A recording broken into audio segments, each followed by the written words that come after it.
बज चुकी है चुनावी रणभेरी, अब होने वाला है शंखनाद। बिछ रही है चुनावी बिसात, किस करवट बैठेगा सियासत का ऊंट। नेता नहीं जनता तय करेगी किसकी बनेगी सरकार। चुनाव से पहले चुनाव के बाद हर दावेदार से करवाएंगे आपकी मुलाकात। देखिए विधानसभा चुनाव की हर छोटी बड़ी खबर, जी हां, आपके अपने news channel son of Bengal news के साथ। जय हिंद दोस्तों, मैं हूं जाहिद अनवर और आप देख रहे हैं आपका अपना channel son of Bengal news, आवाज बंगाल की। जी हां, आगामी यानी के नजदीक है 2026 का विधानसभा इलेक्शन और इस इलेक्शन का जो जोर होगा वो देखने के लायक होगा। कहा जाए तो आईपीएल से खूबसूरत नजारा 2026 का इलेक्शन में देखने को मिलेगी। मगर बात की जाए, अगर मैं आपको दिखलाना चाहता हूं फ्लैशबैक में कि किस तरह कोलकाता के आईपैक के दफ्तर में ईडी का रेड, यानी कि ईडी का रेड लगातार पश्चिम बंगाल में चला आ रहा है। मगर खासकर कोलकाता में आईपैक के दफ्तर में जो ईडी का रेड यानी छापा जो पड़ा, उसको देखते हुए खबर मिलते ही राज्य के मुख्यमंत्री यानी कि सीएम ममता बनर्जी वहां पे पहुंची और पहुंचने के बाद उनके हाथों में ग्रीन रंग का फाइल था।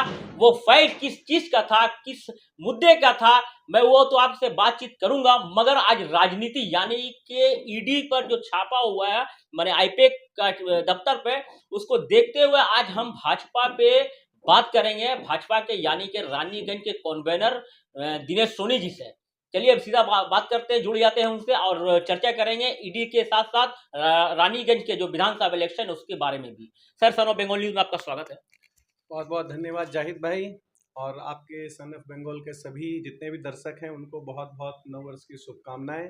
नववर्ष आपके जीवन में खुशियां और उन्नति लेकर के आए, ऐसी कामनाएं। जैसा कि मैं सन ऑफ बंगाल न्यूज नहीं, मैं नहीं कह रहा हूं, जैसा कि चर्चा और राजनीति मुद्दा यानी कि टीएमसी के सरकार में टीएमसी पार्टी के तरफ से खाली कार्यकर्ता और नेता नहीं बल्कि मुख्यमंत्री के तरफ से भी एक आवाज स्लोगन निकल रहा है कि ईडी का जो छापा पड़ा था कोलकाता में आईपैक के दफ्तर में, उसके पीछे जो है भाजपा का हाथ है और भाजपा के साथ साथ यानी कि गृह मंत्री अमित शाह का बहुत बड़ी साजिश है।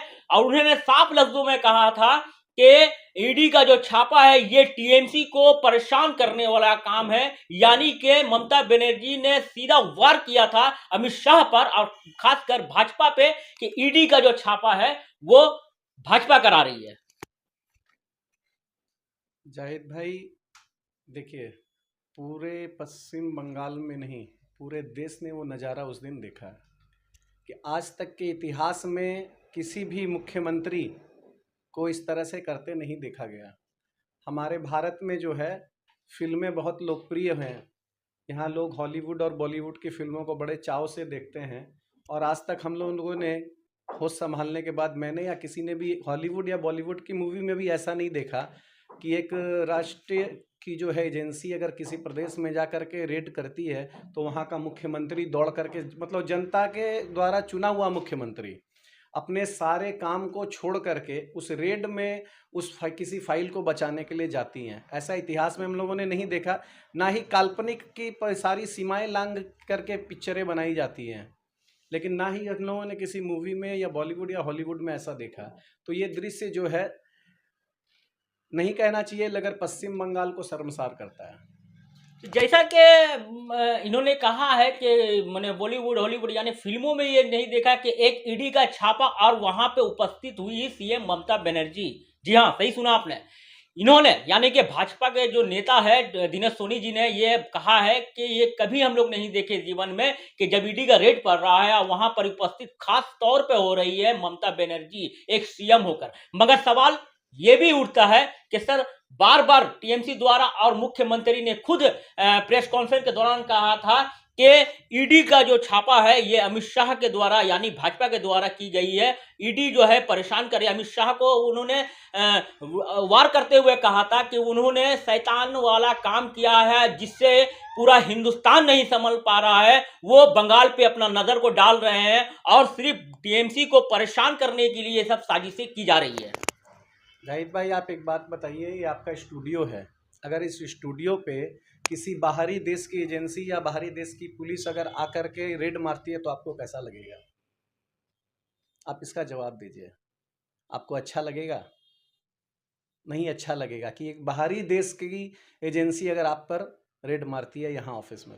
तो उसी प्रकार से जो है यहाँ की जो मुख्यमंत्री है पश्चिम बंगाल को एक अलग देश समझ बैठी हैं। इसके बहुत सारे उदाहरण जो हैं हम लोगों ने इतिहास में छुपे हुए हैं। यहाँ पे जब एक केंद्रीय एजेंसी जो किसी सरकार के कहने पर नहीं बल्कि हाई कोर्ट सुप्रीम कोर्ट के कहने पर जो है वो कार्रवाई कर रही है, वहाँ पे अगर रेड मारती है तो माननीय मुख्यमंत्री जी खुद सारे काम उठकर छोड़ करके जो है उस स्थान पे पहुँचती हैं फाइल को बचाने, हार्ड डिस्क को बचाने के लिए। इसके अलावा अगर हम लोग बात करें तो देखिए ये कैसे सिद्ध होता है कि दीदी कैसे पश्चिम बंगाल को एक अलग देश मानती हैं, भारत से अलग मानती हैं। बीएसएफ चाहती है पश्चिम बंगाल की जो 600 किलोमीटर की जो सीमा है उस सीमा पे जो है बैरिकेड किया जाए, उसके लिए जगह नहीं दिया जा रहा। अगर उसके बाद हम लोग बात करें इलेक्शन कमीशन के जो ऑफिसर हैं, पिछले 2 महीनों में हम लोगों ने देखा कि उनका हाल क्या हो रखा है। उसके बाद अगर बात करें कि सीबीआई चीफ फंड में जो स्कैम हुआ, वहाँ पे जो रेड करने के लिए जो पहुँचे थे सीबीआई के अधिकारी, ईडी के अधिकारी, वहाँ संदेश खाली में वहाँ पर उन पर हमला किया जाता है और उन पर बलात्कार का केस दर्ज किया जाता है। ये इतिहास में पूरे भारत में आज तक कहीं नहीं हुआ है। तो हाई कोर्ट की सुनवाई अभी इस रेड के बाद जो हाई कोर्ट की सुनवाई हुई, वहाँ से माननीय जज को जो है अपना कोर्ट छोड़ करके अपने ऑफिस में शिफ्ट होना पड़ा। इस तरह से वहाँ पे हंगामा होता है। तो यहाँ पे ना एजेंसी को माना जाता है, ना सीबीआई को माना जाता है, ना केंद्र सरकार की योजनाओं को माना जाता है, ना ही यहाँ पर कानून को माना जाता है। यहाँ एक अलग कानून चलता है। ईडी और सीबीआई को राज्य के मुख्यमंत्री क्यों मानेंगे, सवाल उठता है। जी हाँ, राज्य के मुख्यमंत्री यानी कि ममता बनर्जी क्यों मानेंगे कि ईडी और सीबीआई और तमाम जो इन्वेस्टिगेशन होता है, तमाम जो कार्रवाई होती है, वो सीएम ममता क्यों मानेंगे? इसलिए नहीं मानेंगी कि उन्होंने बार बार और टीएमसी द्वारा बार बार स्लोगन निकलता है कि ये जितने भी ईडी का रेड है, तमाम जितने भी कार्रवाई हो रहा है, ये टीएमसी को परेशान करने के लिए की जा रही है, टीएमसी को हैरेसमेंट करने के लिए की जा रही है। और जो ईडी का छापा यानी कि आईपैक के दफ्तर में पड़ा था, वहां कहा जा रहा है कि वहां पे जो है आगामी 2026 का इलेक्शन विधानसभा का कुछ कागजें जो है, डॉक्यूमेंट जो है वहां पे थी, उसको बचाने के लिए सीएम ममता बनर्जी वहां पे पहुंची। कहीं उन्होंने ये भी कहा कि कहीं वो कागज जो है भाजपा के हाथ में लग जाता। मगर सवाल ये उठता है कि ईडी का रेड में कोई बीजेपी का नेता नहीं था। ईडी की जो रेड पड़ी थी वो भारतीय जनता पार्टी ने नहीं भेजी थी, वो हाई कोर्ट के निर्देश पर वहां पे गई थी। ये चीज जो है जानना होगा, ये चीज समझना होगा। और फिर मुख्यमंत्री ने क्यों कहा कि ईडी का रेड जो पड़ा है, पढ़ने के बाद जो है मुझे डर था कि इलेक्शन से जुड़े जो कागजात दस्तियाब है, जो डॉक्यूमेंट्स है, वो कहीं भाजपा के हाथ में ना पड़ जाए। जाहिद जी, आप 15 साल मुख्यमंत्री रही हैं इस प्रदेश की। अगर उसके बाद भी अगर आपको विश्वास नहीं है कि आपको जनता ने अगर काम किया है, अगर आपने लोगों के बीच में काम किया है, अभी आपकी जो है प्रचार भी चल रहा है कि आप लोगों ने जो जो काम किया है उसको गली गली मोहल्ले मोहल्ले तक आपके नेता लेकर के जाएं। जब आप लोगों ने इतना काम किया है तो फिर विश्वास होना चाहिए जनता पर। तो जैसा कि इन्होंने एक और मुद्दा कहा है, अभी तक तो ईडी की बात मैं कर रहा था, और जैसा कि टीएमसी यानी कि ममता के कार्य में जो काम हुआ है उसका एक नाम दिया गया है, 1945 बोलकर एक नाम, माने दीदी के जो कार्यक्रम जितने भी थे, ममता बनर्जी के जो कार्य में जो काम हुआ है टीएमसी द्वारा, वो लोगों को डोर टू डोर यानी कैंपेनिंग करके भी लोगों तक पहुंचाने की कोशिश कर रही है कि दीदी ने क्या काम किया। तो क्या लगता है कि कोई काम हुआ या नहीं हुआ? हुआ है ना जाहिद भाई, बहुत सारा काम हुआ है पश्चिम बंगाल में दीदी की सरकार में। यहाँ पिछले 15 सालों में 66,000 कल कारखाने बंद हुए हैं। अगर उसके बात करें 15 साल से रहने वाले लोग यहाँ सुरक्षित हैं। यहाँ ये देश का सबसे 1 नंबर राज्य बन गया है जहाँ राजनीतिक हत्याएं होती है। ये काम हुआ है तृणमूल की सरकार में। एक तरफ 2005 में ममता दीदी कहती थी कि 1 करोड़ घुसपैठिए पश्चिम बंगाल में हैं और वो संसद में रिजाइन दे करके निकल जाती हैं, और आज अगर एसआईआर का काम हो रहा है तो दीदी को जो है सर में दर्द हो रहा है। तो देखा आपने, भाजपा के जो नेता है दिनेश सोनी जी, वो साफ इनकार कर रहे हैं कि ये जो कार्यक्रम जो हुआ है, कार्य जो हुआ है सीएम ममता बनर्जी द्वारा, टीएमसी द्वारा, वो बोल रहे हैं कि कुछ काम नहीं बल्कि हुआ है तो कारखाना बंद हुआ है। कई और भी मुद्दे को बोले कि एक बार दोहराएंगे सर, फिर से एक बार रिपीट करेंगे क्या क्या हुआ कार्यक्रम में? 65,000 से अधिक कल कारखाने बंद हुए हैं। जो माँ माटी मानुष का जो स्लोगन है, माताओं की कोट उजड़ी है राजनीतिक हत्याओं में। आज राजनीतिक हत्याओं में पश्चिम बंगाल पूरे देश भर में एक नंबर पर है। लोगों को यहाँ पर काम हो रहा है ना, चिप फंड का घोटाला हो रहा है, लोहा चोरी, कोयला चोरी, बालू चोरी का काम हो रहा है। अगर इतना 15 सालों का अगर विश्वास है काम का, तो दुर्गापुर में जो नगर निगम का चुनाव हुआ, वो पूरे पश्चिम बंगाल ने देखा कि किस तरह से वो चुनाव नहीं लूट करके हुआ। और उसके बाद जो उसका बैक टू बैक परफॉर्मेंस जो है, फिर आसनसोल नगर निगम के चुनाव में भी हम लोगों ने देखा कि बाहर से जो है गुंडे बुला करके रात को रखे जाते हैं और सुबह 10 बजे तक सारे बूथ लूट करके वहाँ पे उनके पार्षद बना दिए जाते हैं। यहाँ तक कि यहाँ आज भी रानीगंज के बहुत सारे ऐसे पार्षद हैं, 2-3 पार्षद भी हैं जिनका ऑडियो और वीडियो भी वायरल है कि किस तरह से आप अगर इस काम का ये रेट है, अगर ये आप मेरे को रेट देंगे तो आपका ये काम होगा। तो ये शो आप लोगों के चैनल से ही हम लोगों ने देखा है वो न्यूज़। हम लोगों ने, भारतीय जनता पार्टी ने वो न्यूज़ नहीं बनाई मैं है। समझ रहा हूँ किस तरफ इशारा कर रहे हैं आप। तो ये काम हुआ है तृणमूल की सरकार में। तो जैसा कि इन्होंने कहा है, भाजपा के नेता यानी दिनेश सोनी जी ने जो साफ लफ्जों में कहा है कि कार्य का जो हुआ है, काम जो हुआ है, लोहा चोरी से लेकर कोयला चोरी तक का इन्होंने मुद्दा को उठाया है। मगर मैं फिर से आपको याद दिला दूं कि सीएम ममता बनर्जी ने साफ लफ्जों में कहा है कि अगर कोयला का घोटाला का पैसा अगर किसी के पास जाता है तो वो गृह मंत्री यानी कि अमित शाह के पास जाता है। उन्होंने साफ लफ्जों में कहा है कि चोरी का, कोयला का जो पैसा है वो शुभेंदु अधिकारी जी लेते हैं। इस विषय में क्या कहेंगे? तो दीदी को थोड़ी सी शांति रखनी चाहिए। अगर जांच हो रही है हाई कोर्ट के निर्देश पे, तो उसको जांच को पूरा होना चाहिए, उस जांच में खलल नहीं डालनी चाहिए। इतना तो विश्वास होना चाहिए ना दीदी को, हाई कोर्ट पे, सुप्रीम कोर्ट पे, जो भारत की एजेंसियां हैं उन पे। तो जैसा कि आपने सुना होगा कि आरोप का आरोप, यानी कि आरोप पे आरोप जो लगाया जाता है ना, कभी टीएमसी बीजेपी पे आरोप, कभी बीजेपी टीएमसी पे आरोप। तो जैसा कि भाजपा के नेता यानी कि दिनेश सोनी जी ने आरोप लगाया है कि टीएमसी के नेता जो है कोयला चोरी से लेकर बालू चोरी में जब्त है। मगर बात अगर सीएम ममता बनर्जी का करूं तो उन्होंने भी आरोप लगाया है कि यानी कि कोयला का चोरी में जो है ना, अमित शाह, कोई बीजेपी के छोटे मोटे नेता नहीं बल्कि गृह मंत्री अमित शाह पे उन्होंने निशाना तान के कहा है कि अगर कोयला का कोई चोरी का, घोटाला का पैसा जाता है तो वो अमित शाह की तरफ भी जाता है और शुभेंदु अधिकारी जी के पास भी जाता है। जी हाँ, तो एक तरफ बीजेपी आरोप लगा रही है कोयला चोरी पे, तो दूसरी तरफ टीएमसी भी लगा रही है। सबसे बड़ा मुद्दा ये उठता है सर कि आगामी 2026 का इलेक्शन, रानीगंज में कई कार्यों को गिनाया जा रहा है, मैंने टीएमसी के जो कार्य में जो काम हुआ है लोगों तक पहुंचाया जा रहा है। इस विषय में रानीगंज विधानसभा में आप खुद रहते हैं, क्या लगता है कि कौन ऐसा काम नहीं हो पाया या हो पूरा फुल हुआ है? रानीगंज में आज हम लोग अगर किसी भी वार्ड के किसी भी सड़कों में अगर चले जाएं तो हम लोग देख रहे हैं सड़कों की हालत पूरी तरह से जर्जर है। आज जाम की समस्या यहाँ पे सबसे प्रमुख है।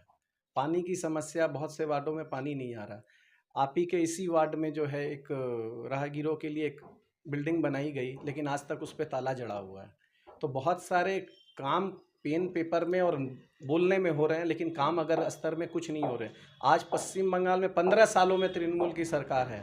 अगर काम का भरोसा होता तो लोग इस बार जो है आंख बंद करके, दीदी भी और तृणमूल को भी रहता कि हम लोगों ने काम किया है, लोगों पर का विश्वास जीता है, लेकिन वो विश्वास नहीं जीत पाए, काम हुआ नहीं।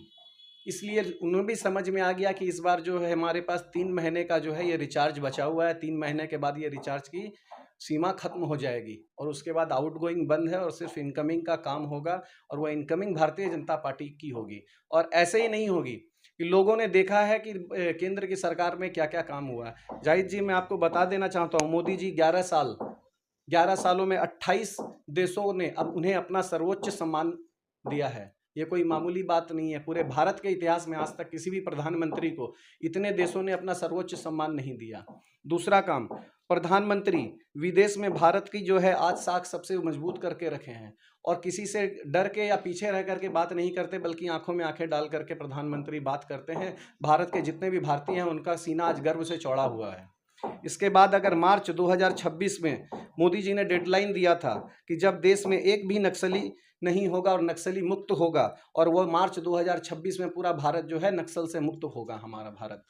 उसके बाद जम्मू कश्मीर में 370 धारा जो 70 सालों से पिछले से फंसी हुई थी, लोग कहते थे कि बहुत कुछ उलट पुलट हो जाएगा, बहुत कुछ ये हो जाएगा वो हो जाएगा, मगर एक परिंदा तक पर नहीं मारा और एक तिनका तक नहीं हिला और 370 की जो 70 सालों की जो समस्या थी वो समस्या समाप्त हुई है। उसके बाद अगर हम लोग बात करें उज्ज्वला योजना, 1 मार्च 2025 से करीब 33 करोड़ महिलाओं को उसका लाभ मिला है। उसमें हम लोगों ने किसी जाति या धर्म को नहीं देखा, केवल भारतीय देखा है, भारत के नागरिक हैं हम लोगों ने ये देखा है। जाहिद भाई, 2014 से भारत के खुले शौच से मुक्त करने का हम लोगों ने प्रण किया और अक्टूबर 2019 में शौच जो है खुले में शौच जो है हम लोगों ने उसके मुक्ति की है। भारतीय जनता पार्टी का ये काम है। ग्रामीण भारत में करीब 3 करोड़ लोगों को घर दिया है। इसमें भी हम लोगों ने किसी को हिंदू मुस्लिम सिख ईसाई या जाति नहीं देखी, बल्कि वो भारतीय हैं, हम लोगों ने ये देखा है।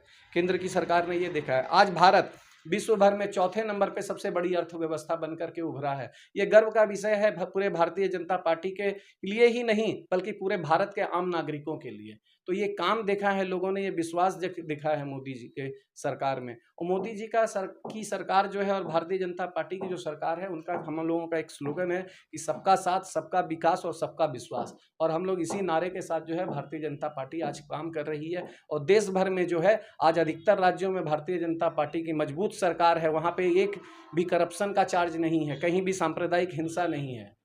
ये सरकार जो है हम लोगों को चलाना आता है। हम लोग पश्चिम बंगाल में भी ये चाहते हैं और यहाँ के लोग भी अब ये चाहते हैं कि यहाँ पे एक विकल्प है तो भारतीय जनता पार्टी विकल्प है। और आने वाले 2026 के चुनाव में लोग भारतीय जनता पार्टी पर अपना विश्वास, अपना प्यार, अपना आशीर्वाद बरसाएंगे। तो जैसा कि इन्होंने मोदी जी के जो है केंद्र सरकार की जो है कई योजना को इन्होंने बयान किया है सन ऑफ बंगाल न्यूज़ के माध्यम से, मगर सर सवाल ये भी ना उठता है कि सीएम ममता बनर्जी जो कही है और राज्य सरकार भी कई कार्य किए हैं, महिलाओं के लिए भी कई योजना किए हैं, पुरुषों के लिए भी कई योजना किए हैं। ऐसा नहीं है कि राज्य सरकार भी कोई काम से पीछे है। ये टीएमसी की सरकार कह रही है, ये मैं नहीं, टीएमसी की सरकार है। जिस तरह आपने अपने केंद्र सरकार की जो आपने परचेस किया है भी कि ये कार्य किया, तो ऐसे टीएमसी भी जो है ना, उन्नयन पंचेली बोल के एक बैनर के तले जो है लोगों तक पहुंचाया जा रहा है मैसेज कि सीएम ममता बनर्जी यानी राज्य सरकार टीएमसी के रहने पर ये कार्य हुआ है। जैसे आपने गिनाया, उन लोग भी परचेस कर रहे हैं, कहीं कॉर्नर स्टिक करके, कहीं लोगों तक पैम्पलेट बांट के। तो जैसा कि आपने कहा था कि अभी जैसे आपने कहा है कि ये जो स्लोगन है भारतीय जनता पार्टी के, सबका साथ सबका विकास, कहा जाता है ना कि राजनीति में कई स्लोगन आपको देखने मिलेगा। जी हाँ, राजनीति में आपको कई स्लोगन देखने मिलेगा। एक तरफ भाजपा कह रही है कि सबका साथ सबका विकास, और दूसरे तरफ अगर बात करें राज्य सरकार की तो टीएमसी के नेताओं भी जो है अपने प्रचार में जो है ना स्लोगन बयान कर रही है कि जो तो करो वार जीत बे बंगला। जी हाँ, जितना करोगे वार उतना जीतेगा बंगला। इस तरह का कई स्लोगन निकाला जा रहा है। बंगाल की एनर्जी, अभिषेक बनर्जी, इस विषय में क्या कहेंगे सर? स्लोगन सिर्फ देने से नहीं होता जाहिद जी, उसको जमीनी स्तर पर उतारना बड़ा बात होता है। और पश्चिम बंगाल सहित देश की जनता ने ये देखा है कि मोदी की कही बात गारंटी है। जी हाँ, मैं बताता चलूँ, जो तो मैंने ये जो स्लोगन निकल रहा है ना, ये स्लोगन का दौर चल रहा है। आगामी 2026 का इलेक्शन सामने है, स्लोगन पे स्लोगन चल रहा है। जिस तरह भारतीय जनता पार्टी से कहा जा रहा है कि सबका साथ सबका विकास, और इधर टीएमसी कह रही है जी हाँ बंगाल की एनर्जी ममता बनर्जी, बंगाल की एनर्जी अभिषेक बनर्जी, जो तो करो हमला जीत बे बांग्ला, जो तो करो हमला जीत बे बांग्ला। ये जो स्लोगन है सर, क्या लग रहा है, जीत पाएगी बंगाल? बंगाल तो जीतेगा ही, और इस बार बंगाल की जनता ही बंगाल को जिताएगी 2026 के चुनाव में। क्योंकि हमला जिस तरह से हो रहा है कि आपके करनी से, क्योंकि आप जो बोएंगे वही फल निकलेगा। तो आप लोगों ने 15 साल जो बोया है वही अब निकल रहा है। अगर आप लोगों में स्वच्छ सरकार होती, ईमानदार सरकार होती, तो दर्जन भर से ज़्यादा अधिक आपके मंत्री आज जेल और बेल में नहीं घूम रहे होते।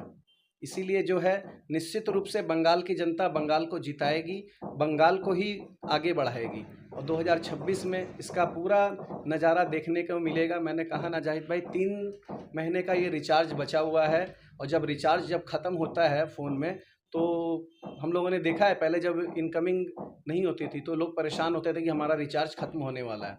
तो उसी तरह से ये छटपटाहट है 3 महीने के रिचार्ज ख़त्म होने की। जैसा कि इन्होंने भी कहा है कि 3 महीना के रिचार्ज, जी हाँ, अगर देखा जाए तो काफ़ी बातें उठती है कि केंद्र सरकार जो है ना वो यानी कि कुछ भी स्लोगन लगाती है और टीएमसी की तरफ से भी कई स्लोगन लगाया जा रहा है। अंबानी की अगर बात करें तो ये अंबानी का प्रोडक्ट भी जो है ना कई रिचार्ज पे निर्भर है और इस पे आरोप भी लगाया जाता है कि केंद्र सरकार को जो है ना अंबानी जी ज़्यादा सपोर्ट करते हैं, ये आरोप लगाया जाता है टीएमसी द्वारा। मगर मैं आपको कहना चाहता हूं सर, 3 महीना के रिचार्ज आपने कहा, साथ ही आपने ये भी कहा है कि केंद्र सरकार यानी भाजपा सरकार जो है कोई धर्म नहीं देखता।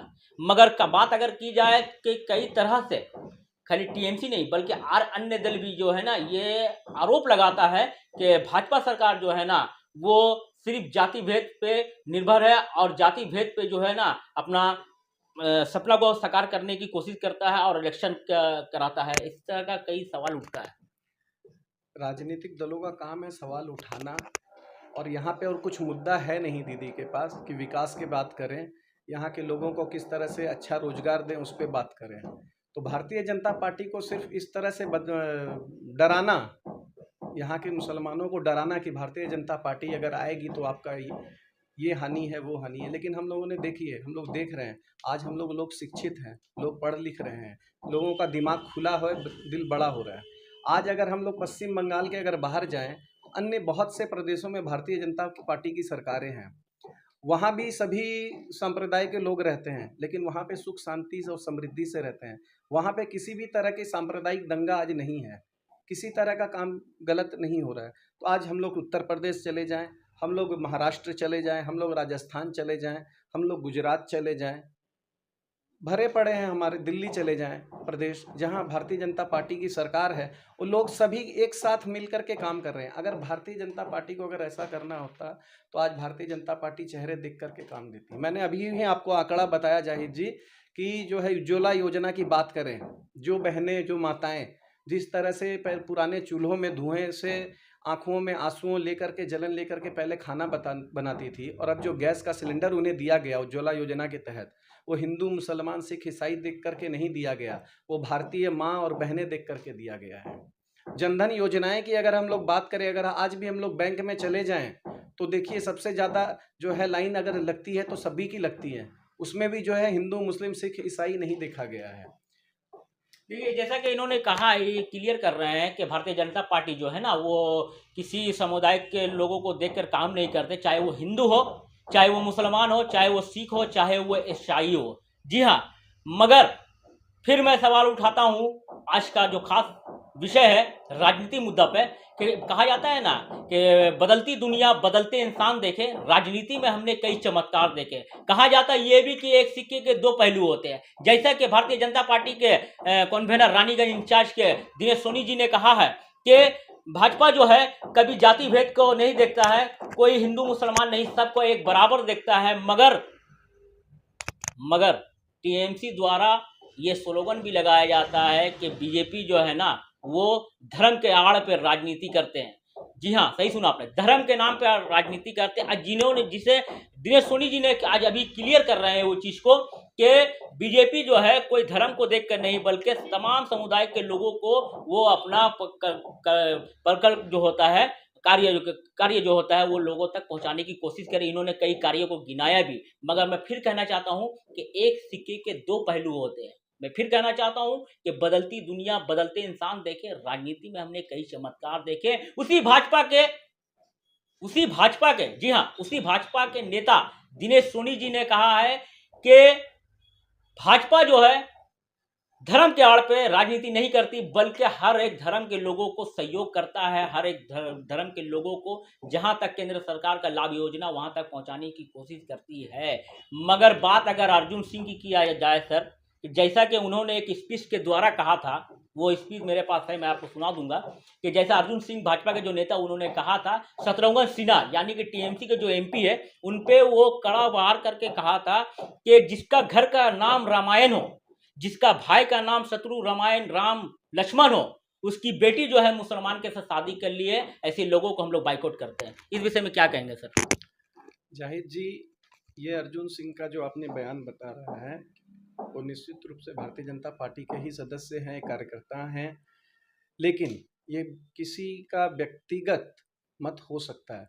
भारतीय जनता पार्टी ने ऐसा नहीं कहा, ना ही भारतीय जनता पार्टी के किसी भी पदाधिकारी ने उनका इस तरह का बात का समर्थन किया है। ये व्यक्तिगत विचार अगर कोई रख सकता है तो उनका किसी का व्यक्तिगत विचार हो सकता है। देखिए सर, कहा जाता है ना कि भूल एक बार हो सकता है मगर दोबारा नहीं हो सकता। मगर एक भूल जो है आपको अपने आप मैंने ये एग्जाम्पल मैं दे रहा हूँ, मैं किसी पे आरोप नहीं लगा रहा हूँ कि भूल हुआ है। राजनीति है, कोई भी कुछ बोल सकता है, राइट है, उसका अधिकार है। हर राजनीति मुद्दा पे अपने कुछ अपना दिल का भड़ास बातें रख सकती है। जिस तरह हम लोग आज इंटरव्यू कर रहे हैं राजनीति मुद्दे पे, कई सवाल हमारे दिल पे है, कई सवाल जो है दिनेश जी के दिल पे है, वो अपने उभर उभर के आ रहा है। मगर अगर गलती अगर एक इंसान करे तो कहा जाए, मगर फिर मैं आपको पुराने तस्वीर दिखलाना चाहता हूं कि जिस तरह अर्जुन सिंह जी ने व्यक्तिगत कहा, उसी दौर पे उसी जगह पे शुभेंदु अधिकारी जी भी कहा, उन्होंने भी एक स्पीच में कहा था कि आगामी जब जरूरत पड़ेगा ना तो विधायक यानी कि मुसलमानों के एमएलए को निकाल के रोड में मारा जाएगा। देखिए, वो जिस लेवल पे हैं उस लेवल पे मेरा कहने का जो है अधिकार क्षेत्र नहीं है, लेकिन ऐसा जो है माननीय मोदी जी ने 2014 में जब सरकार बनी थी भारतीय जनता पार्टी की, तभी से मोदी जी का एक नारा है सबका साथ सबका विकास, और उसके बाद 2019 में उसके साथ एक लाइन और जोड़ी कि सबका विश्वास।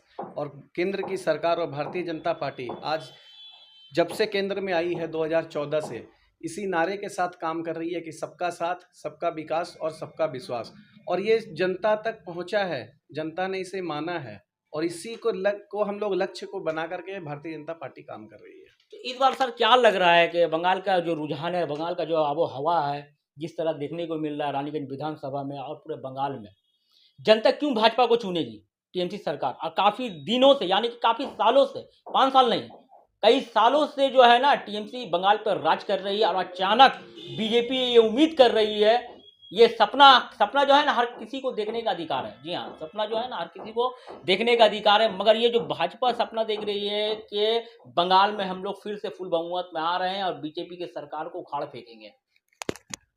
जाहिद जी, ये सपना नहीं, और अगर ये सपना है तो हम लोगों ने अभी नहीं देखा बल्कि बहुत पहले से देखा कि भारतीय जनता पार्टी के जो जन्म प्रतिष्ठाता हैं डॉक्टर श्यामा प्रसाद मुखर्जी और उनके पिताजी, जिन्हें बंगला का जो है पश्चिम बंगाल का बांग्ला बाग बोलते हैं, आशुतोष मुखर्जी उनके पुत्र हैं, डॉक्टर श्यामा प्रसाद मुखर्जी। आज उनकी ही विचारधारा को लेकर के पूरे देश भर में भारतीय जनता पार्टी के पूरे देश भर में अधिकतर राज्यों में भारतीय जनता पार्टी की सरकार है। वो हमारे प्रतिष्ठाता इसी पश्चिम बंगाल के हैं, डॉक्टर श्यामा प्रसाद मुखर्जी।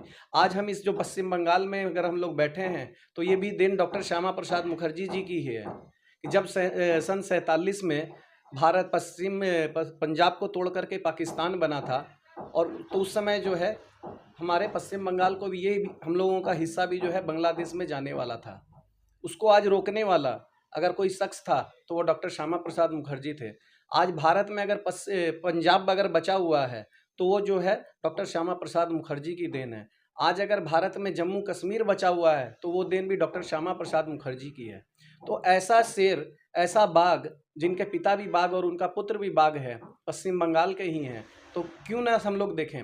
और 2021 में भारतीय जनता पार्टी 3 सीटों से 77 सीटों पर पहुंची है, और इस बार जो है लोग, क्योंकि लोगों का प्यार है, लोगों का विश्वास है, इसलिए हम लोगों ने ये सपना ही नहीं देखा, बल्कि हम लोग 15 सालों से केंद्र की सरकार के तरफ से हम लोगों ने काम किया है, ज़मीनी स्तर पे वो काम पहुंचा है। जितने प्रदेश में आज भारतीय जनता पार्टी की सरकार है वहाँ पे जो है मुख्यमंत्री दिन रात एक करके काम कर रहे हैं। किसी एक भी मुख्यमंत्री या किसी मंत्री पे करप्शन का एक भी दाग नहीं है। इसलिए ये हम लोगों ने देखा है और जनता भी अब चाहती है कि यहाँ पे एकमात्र अगर विकल्प है पश्चिम बंगाल को अगर बचाने के लिए, क्योंकि मैंने अभी आपके इंटरव्यू में शुरुआत में ही कहा कि ना कि यहाँ की सरकार इस देश को जो है भारत का हिस्सा नहीं बल्कि एक खुद का एक स्वतंत्र देश मानती है। इसके बहुत सारे उदाहरण भी हैं। तो लोगों का जो है देख रहा है, लेकिन लोग अभी खामोश हैं। इसका जवाब जो है लोग खुद देंगे 3 महीने के बाद, अपने प्यार से, अपने मतों से। अपने मत का जो अधिकार है, जो एक 5 वर्षों में एक अधिकार मिलता है जनता को, वो जनता का अधिकार भी पश्चिम बंगाल में छीन लिया जाता है। लोगों को वोट देने का जो एक राइट होता है कि हम लोगों को अपना जनप्रतिनिधि चुने, अपना एक उंगली के निशान दे करके, अपना एक वोट दे करके, वो अधिकार भी उनसे छीना गया। तो वो लोगों में गुस्सा है और इस बार जो है वो गुस्सा फूट पर है, क्योंकि देखिए पाप का घड़ा कभी ना कभी तो भरता है और वो घड़ा भर चुका है। और इस बार आने वाले चुनाव में भारतीय जनता पार्टी के साथ पूरी पश्चिम बंगाल का जनता खड़ी है।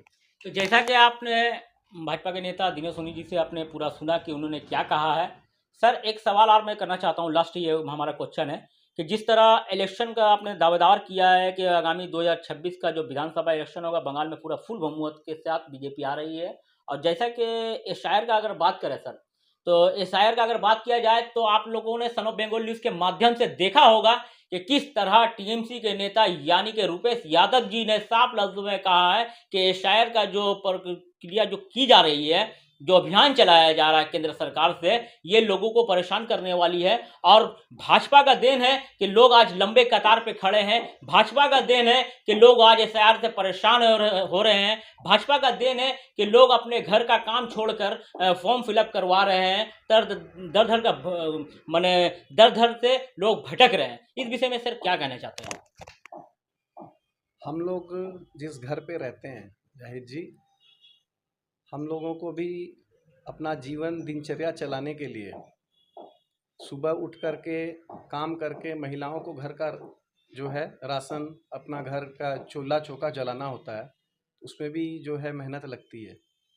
बच्चों को स्कूल जाना होता है और जो घर के पुरुष होते हैं उन पे बड़ी एक जिम्मेवारी होती है कि वो दिन भर जा कर के अपना काम करें, किस तरह से अपने बच्चों की जो है पेट के लिए, अपने घर के परिवार के पेट के लिए, वो लालन पालन के लिए वो कैसे पैसे जुटाएं, किस तरह बच्चों की फ़ीस देने के लिए जो है वो दिन भर खट के काम करते हैं। तो निकलना तो पड़ता है। अगर हम लोग पिक्चर देखने के लिए भी जाते हैं, चाहे वो कोई भी हो, तो उस सिनेमा की टिकट लेने के लिए भी लाइन लगना पड़ता है और अंदर जाने के लिए भी लाइन लगना पड़ता है। अगर हम लोग अगर किसी धार्मिक स्थल पे भी जाते हैं तो जहाँ अगर भीड़ होती है तो वहाँ पे भी एक सिस्टम होता है कि लाइन लगना।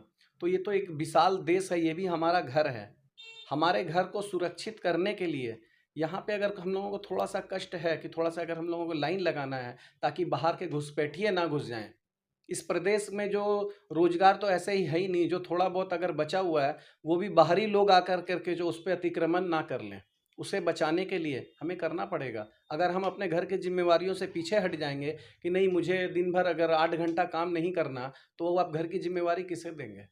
तो ये सोच अगर हम परेशानी में डाला गया, ये परेशानी नहीं, एसआईआर देश में पहली बार नहीं हो रहा है, इसके पहले भी एसआईआर होता है और ये एक प्रक्रिया है। समय समय पर जांच करना, समय समय पर उसका एक रिजल्ट निकालना, उनकी अपडेट करना, उसे ये एक नियम है, उस जो वो जरूरी है, वो वही काम हो रहा है। तो देखा आपने भाजपा के जो कन्वेनर है, जो रानीगंज के इंचार्ज है दिनेश सोनी जी ने खास इंटरव्यू में उन्होंने अपने दिल की बातें रखी और कई मुद्दे पे हमने भी चर्चा किया है।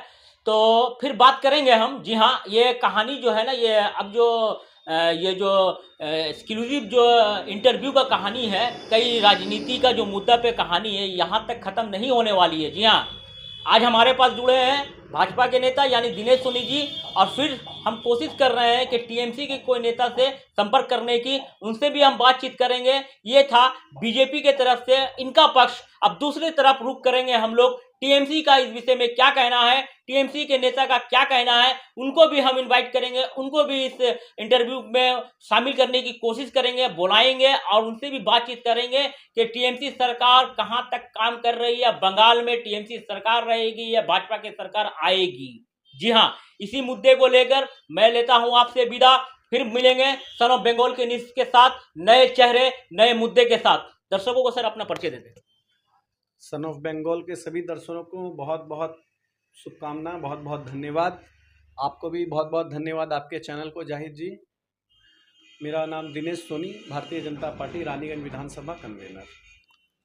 फिर मिलेंगे आपसे दूसरे मुद्दे पर, इसी राजनीति पर फिर होगी चर्चा टीएमसी के नेताओं के साथ। तब तक के लिए दीजिए इजाजत। मैं जाहिद अनवर, जय हिंद।